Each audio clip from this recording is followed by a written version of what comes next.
சட்டமன்றத்தில் நிறைவேற்றப்படும் மசோதாக்களை காரணம் இன்றி நிறுத்தி வைக்கும் அதிகாரம் ஆளுநருக்கு இல்லை என்று தெரிவிக்கப்பட்டுள்ளது.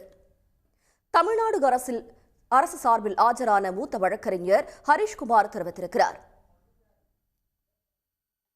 கவர்னர் அந்த பில்லை வித்ஹோல்ட் பண்ணுறாங்கன்னா உடனே அந்த consultative process with the state government அவங்க ஸ்டார்ட் பண்ணணும் to come to a logical conclusion. ரொம்ப ப்ரொலாங் பண்ணக்கூடாது அப்படின்னு அவங்க சொல்லியிருக்காங்க.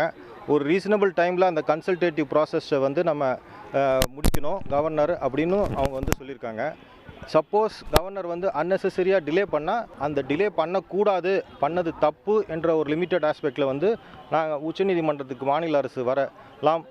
உச்சநீதிமன்றம் அதில் அன்னெசரியாக டிலே இருந்தால் கவர்னருக்கு அறிவுறுத்தி இந்தமாரி இந்த பில்லு ஏன் அன்னெசரியாக நீங்கள் டிலே பண்ணுறீங்க, அதுக்கு அசன்ட் கொடுக்கணுமா கொடுக்கக்கூடாதான்னு நீங்கள் அந்த கன்சல்டேட்டிவ் ப்ராசஸ் ஸ்டார்ட் பண்ணி முடிக்கணும் அப்படின்னு சொல்லியிருக்காங்க. அதாவது ஒரு பில்லை அசன்ட் கொடுக்கல அப்படின்னு அவங்க கொடுக்கல அப்படின்னா அந்த 4வது மணி கன்சல்டேட்டிவ் ப்ராசஸை உடனே ஸ்டார்ட் பண்ணணும். ஏன்னா ஒரு மக்களால் தேர்ந்தெடுக்கப்பட்ட மக்களாட்சி இருக்கும்போது அவங்க ஒரு அசம்பிளியில் ஒரு சட்டத்தை பாஸ் பண்ணுறாங்க.